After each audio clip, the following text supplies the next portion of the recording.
Hello.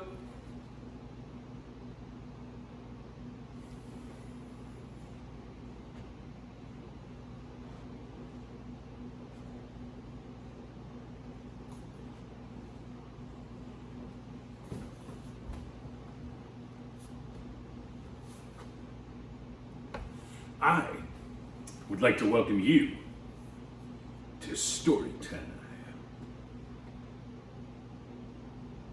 Today's book is a pretty big book. Well, it's not the biggest book ever, but it's about a giant. Before we get started though, I should probably say hello to a few of my friends.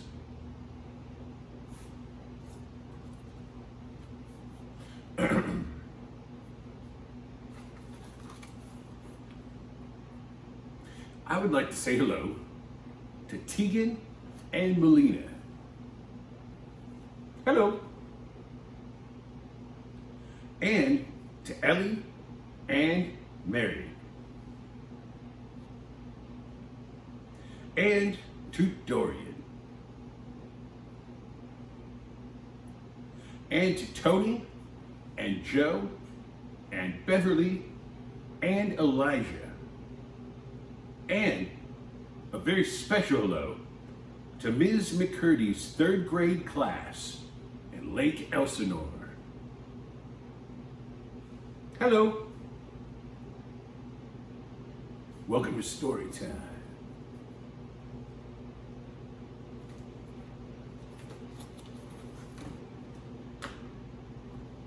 Well, today's story has got a giant in it. And not just someone that's kind of big, like me, but a real giant. If you got someone you think should be in here for this story, you can go get them now.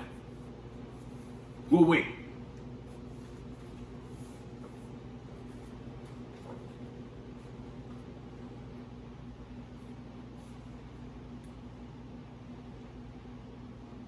Okay? Okay. Well, today's story is called The Book of Giant Stories, and it's by David L. Harrison, and it's illustrated by Phillippe Fix.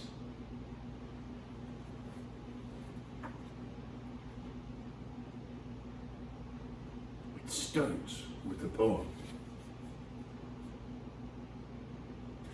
There once was a giant named Groans who lived in a castle of stones.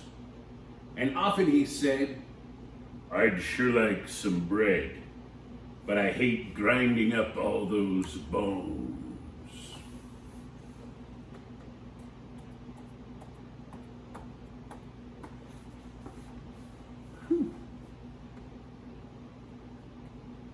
The Giant Who Threw Tantrums, from the Book of Giant Stories.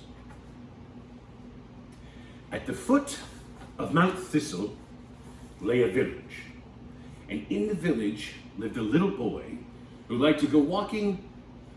And one Saturday afternoon, the little boy was walking in the woods when he was startled by a terrible noise.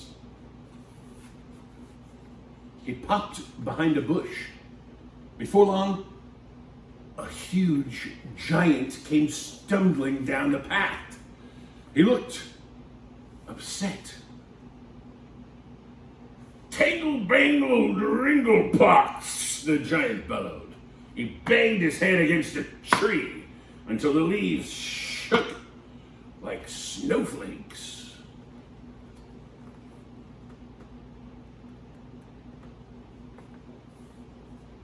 "Pringle-wangled whippersnack," the giant roared. Yanking up the tree, he whirled it around his head, and he knocked down 27 other trees. Muttering to himself, he stalked up the path toward the top of Mount Thistle. The little boy hurried home. I just saw a giant throwing a tantrum, he told everyone in the village. There's no such thing as a giant, the mayor assured him. He knocked down those 27 trees, though, said the little boy. It must have been a mistake, the weatherman said with a nod. It happens around here all the time. The next Saturday afternoon, the little boy again went walking, and before long, he heard a horrible noise. He zipped behind a tree. Soon, the same giant came storming down the path. He still looked upset. Pollywogging frizzle snatch, he hollered. I'm going to say that again. Pollywogging frizzle snatch. Can you say that? Pollywogging frizzle snatch, he hollered. Throwing himself down, he pounded the ground with both fists, and boulders bounced like popcorn. Scowling crossly, the giant puckered his lips into an O. He drew in his breath sharply.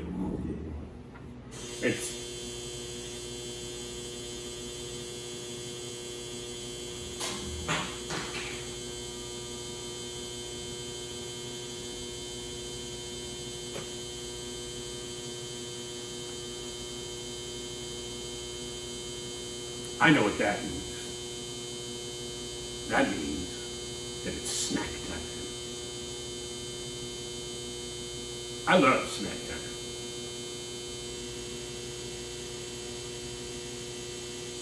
I'm gonna go get a snack. You should probably get one too. I'll be right back.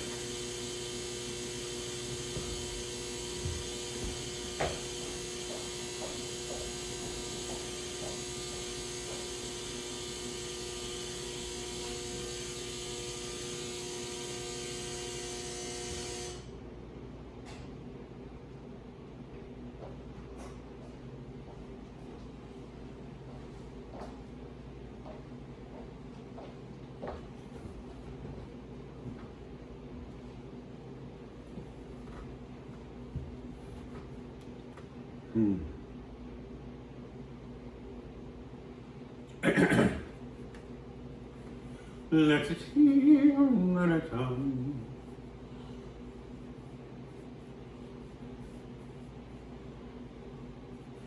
I'm looking over a tree-leaf clover that I overlooked the tree.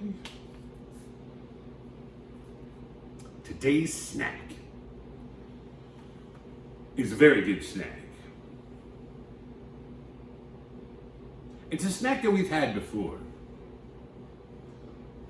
Nowadays, especially, sometimes you have to eat snacks that you've had before. I know it's usually more fun to always have a different new snack, but it's also important to be thankful for all the snacks we have. This is a wonderful banana. I like to have mine with a little bit of cinnamon. My friend Michael showed me that. Cinnamon.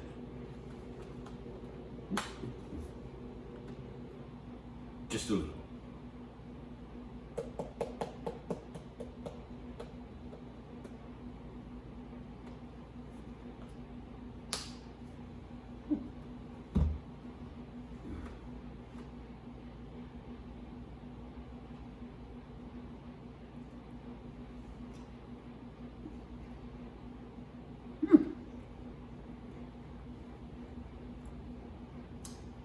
It's not bad.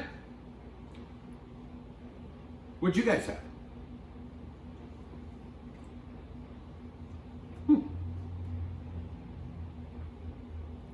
Better save some for later.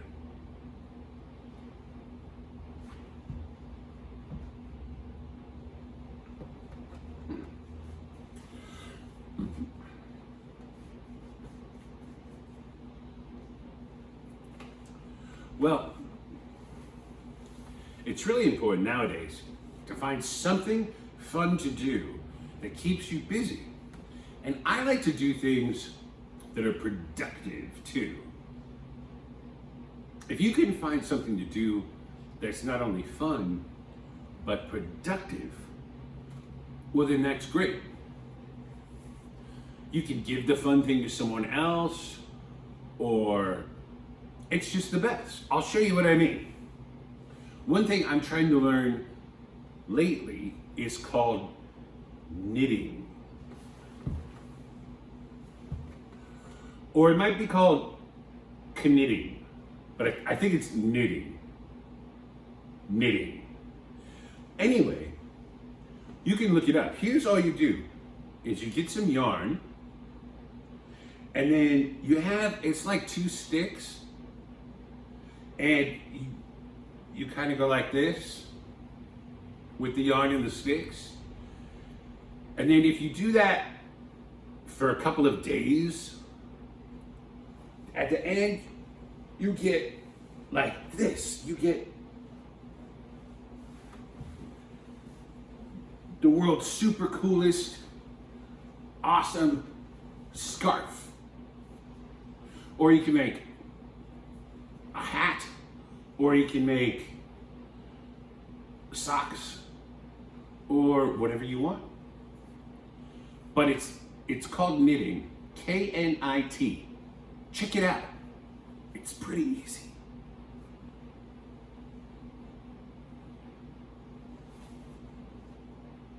Back to the story.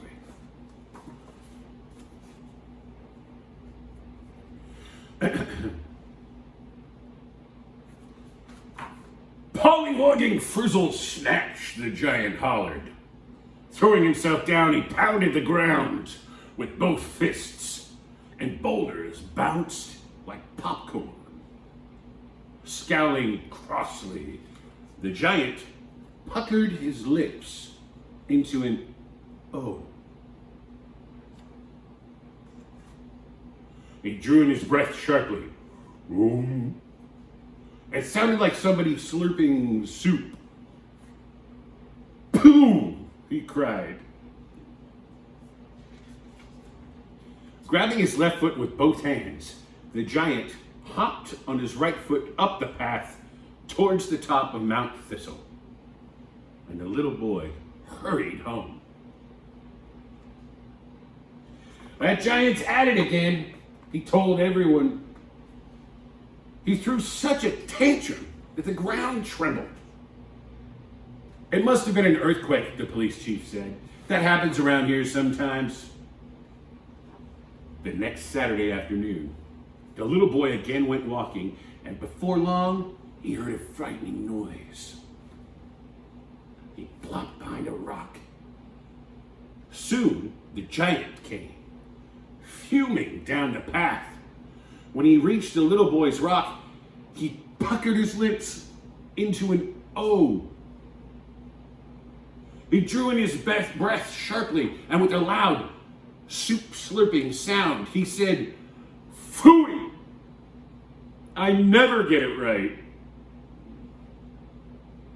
The giant held his breath until his face turned blue and his eyes rolled up. "Fuzzle humper back-a-whack-it," he panted. And then he lumbered up the path towards the top of Mount Thistle.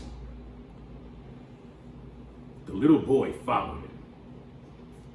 Up and up and up, the little boy climbed to the very top of Mount Thistle. And there, he discovered a huge cave. A surprising sound was coming from it. The giant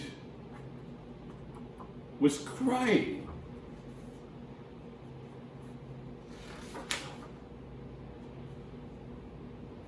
"All I want is to whistle," He sighed through his tears.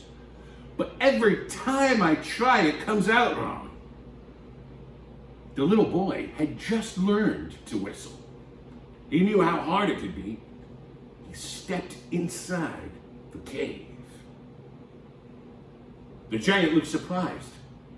How did you get here? I know what you're doing wrong, the little boy said. When the giant heard that, he leaned down and put his hands on his knees. Tell me, at once, he begged. You have to stop throwing tantrums, the little boy told him.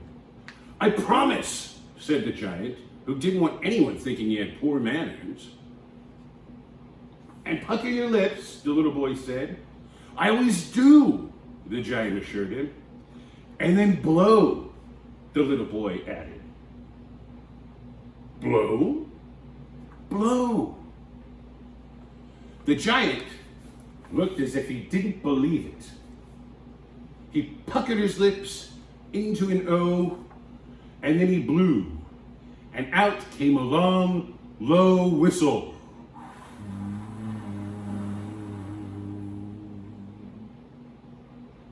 It sounded like a train locomotive. The giant smiled. He shouted, I whistled! Did you hear that? I whistled! Taking the little boy's hand, he danced in a circle.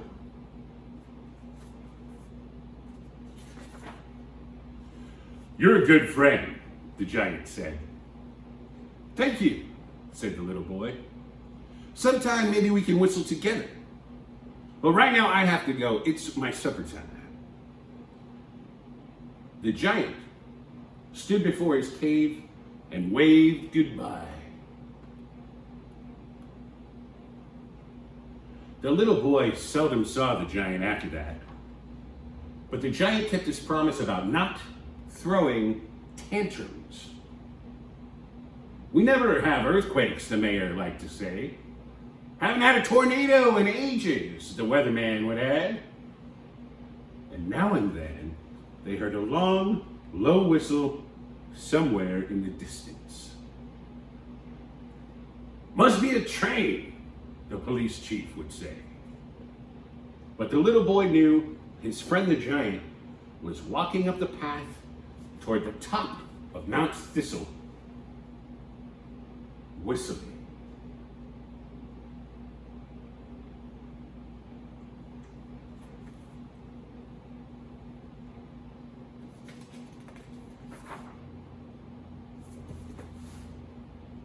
That was a pretty good book.